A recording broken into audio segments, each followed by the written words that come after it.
If you want to be a better storyteller, there is a sentence that I need you to commit to memory, because if you can, every story you tell will be better.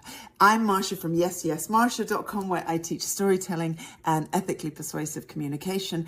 And I am going to tell you the sentence that was very first given to me by my storytelling teacher, a lady called Sage Turtle. When she said this sentence, it just made sense of everything that I teach. So here it is.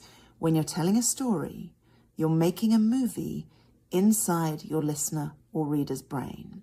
I'm going to say that again. When you're telling a story, you're making a movie inside your listener's brain. So if you think about movies, there are three different kinds of scenes. We have voiceover, that's disembodied voice from the future, giving context or philosophy. So if you think about Morgan Freeman at the beginning of Shawshank saying, there must be a con like me in every prison in America. If you think about Richard Dreyfuss in Stand By Me saying the first time, I was 12 years old the first time I saw a dead body. Clearly I can't do the accents.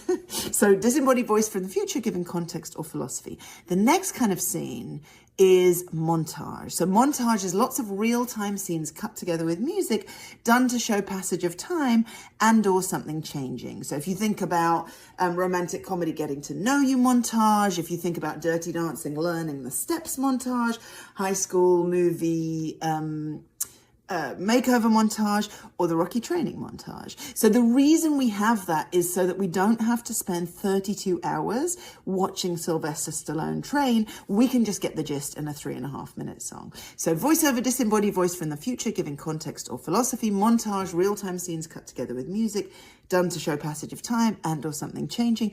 And then there's action scene. An action scene doesn't have to involve like action. It's basically any scene where everything is happening in real time, sometimes slow-mo, but usually real time, all from the perspective of one or a couple of the characters. So most movies are mostly made up of action scenes. If you had a whole movie that was voiceover, that's basically an audiobook. It's not a great movie. If you had a whole movie that was montage, it's like a super long music video, not a brilliant movie. So most movies are mostly made up of action scenes, and then they use montage and voiceover to get from one set of scenes to the next. When you are telling stories, those three scenes are the same. So voiceover, disembodied voice from the future, giving context or philosophy could look like, when I was 18, I went traveling around Europe.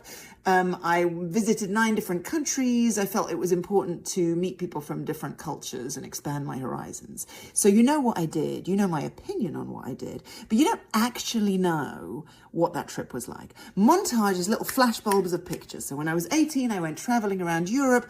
I drank red wine in Paris. I looked at the street art in Berlin. I walked the canals of Amsterdam. So again, you know more about what I did, but you don't really know what that trip was like. But then action scene is getting super granular. It's saying, I'm standing on the subway in Paris when this woman stands up and starts walking towards me, and I panic and think, I don't speak French. What am I going to say to her? And then in perfect English, she says, I'm terribly sorry. You seem to have dropped your passport. So that is action scene. And that's where the magic happens. And if you've seen my video about the brain science behind storytelling, the magic is that your brain thinks the story is happening to you as well. Now, if you have a story, just like with movies, you want most of your story to be made up of action scenes. But if you have a story that spans any length of time, you can't tell the whole thing in action scene because A, nobody has 4 years to listen to your story, and B, a lot of that action was boring. You were lying down, breathing in and out for 8 hours with your eyes closed while you slept. You don't need to describe that in real time. So the two things that you do, one is you just jump from one action scene to the next. And as a side note, you don't need to say fast forward to, you can just take a breath. And secondly, you can use voiceover and montage to give context or to bridge between those scenes if you need to. But when you're telling stories, all of the magic happens in the action scenes. So that's why I often talk about tell small stories. To have the effect of storytelling, you don't necessarily need that beginning, middle, and end. If you're using it to engage an audience, if you're using it to prove a point, if you're using it to get across a piece of information or to be ethically persuasive, then all you need is that one little action scene. So that's why I want you to tell small stories. And when you do, I want you to think action scenes, not voiceover or montage. If you want more information about storytelling, there is a ton on my website and the blog. There's also a mailing list that I do where I send you out information. You get a little free gift if you sign up to that. And if you work somewhere that does trainings, talk to your boss about getting me in. Can you imagine if we got to hang out in person? All of that you will find over at yesyesmarsha.com.